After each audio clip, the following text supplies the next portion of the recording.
So I maybe have put the cart before the horse a little bit, right, in talking a little bit about the play before really introducing the characters. But let's think about these characters. Let's think about the play. Are the characters interchangeable? In many ways, I think they kind of are. We don't really have a personality assigned to any of the characters, really. Maybe we have a character, sort of a personality assigned a little bit to the fireman, the firefighter, right, and maybe to the maid. But overall, everybody can sort of be interchangeable. People are simply vessels of language, right? There is not anything in this play that people necessarily want. And I think that's an important thing to point out, first of all, is that unlike what we saw in Beckett, unlike what we're going to see in a lot of the other plays that we have, including Rhinoceros, right? Ionesco isn't just writing one style of play. In the Bald Soprano, there is no plot, right? There is no point to what's going on. Mr. Martin, Mr. Smith, Mrs. Martin, Mrs. Smith, they are the same person, right? You could switch them around, it wouldn't matter a bit. And they don't necessarily want anything, but they do hope to communicate with each other in a certain way. And they are unable to do so. When we meet the characters at the very beginning, we meet the Smith family. They describe themselves as being from London. They talk about the fact that they have eaten. They talk about the fact that they know certain people, that they're trying to figure out if they know the same person, and everybody's name is the same. We very, very quickly get into a situation where we understand that things are weird. This is not a play like any other play. And I will tell you that initially, this play was not something I enjoyed at all. This play was assigned to me back when I was an undergraduate here at Capital. It was my sophomore year, and I had been assigned this play for the French class, and I read it, and I said, this is the stupidest thing I've ever heard in my entire life. It makes no sense. These people make no sense. There's no plot. There's no rhyme or reason for this. Why am I reading this nonsense? And then I went overseas, and I got to France, and about 2 weeks after we got to France, our exchange program took a trip to Paris. And before we left for Paris, we were all given a copy of this play. And we were told, read this, we're going to see it live. And so, of course, I saw it.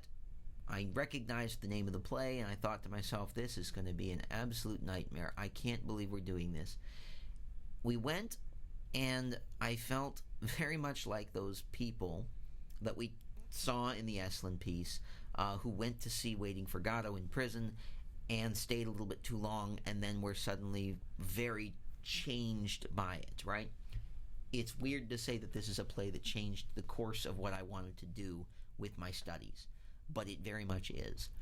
Seeing it in person and seeing the way that the characters interacted and understanding a little bit more about the fact that this is the way language sometimes feels to us, especially when we are trying to learn a new language. And when we're trying to learn a new anything, it doesn't make sense when we look back on it that we didn't understand it to begin with, right?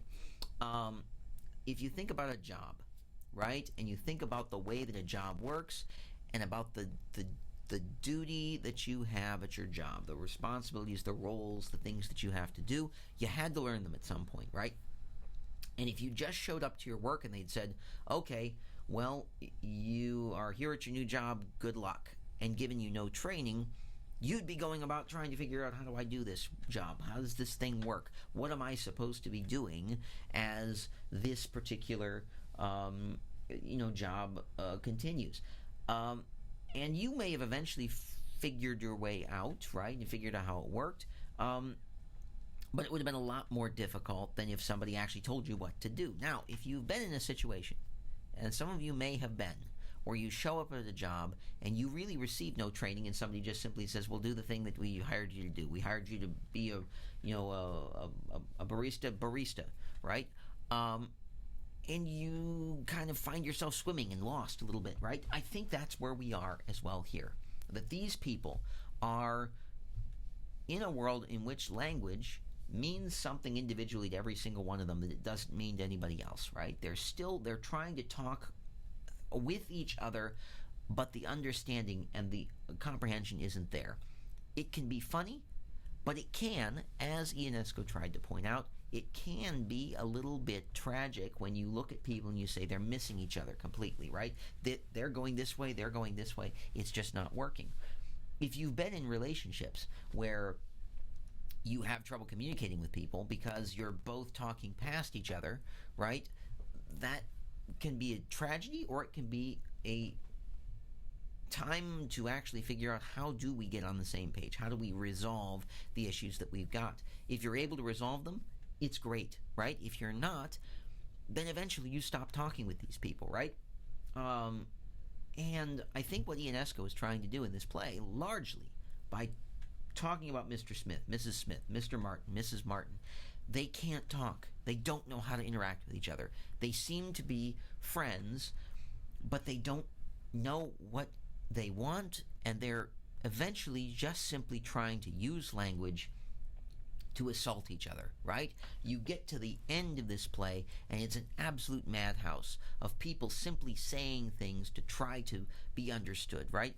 You have a portion of this play in which you have a fireman who comes in, right, talks some nonsense about what it means to be a fireman, and presents some absurd scenarios in which he says, I'm going around looking for fires to extinguish. If you happen to see any, can you let me know? Which makes sense, right? You would want to let a firefighter know if there were any fires. But the fact that he's showing up and asking people to do it feels absurd, right? We know what a firefighter is for. They don't need to come around to remind us. But in this particular world, they do. Why? It's not explained. Again, the absurd shows up in ways in which we can see it both as comic, but also a little bit tragic, right? If this actually were the way that the world felt, a little bit of a Tower of Babel type situation, right? Biblically, people are having a good time, they're talking with each other, they're figuring things out, and suddenly they wake up and they no longer have the same language. They no longer can communicate with each other. They can't even make hand signals work.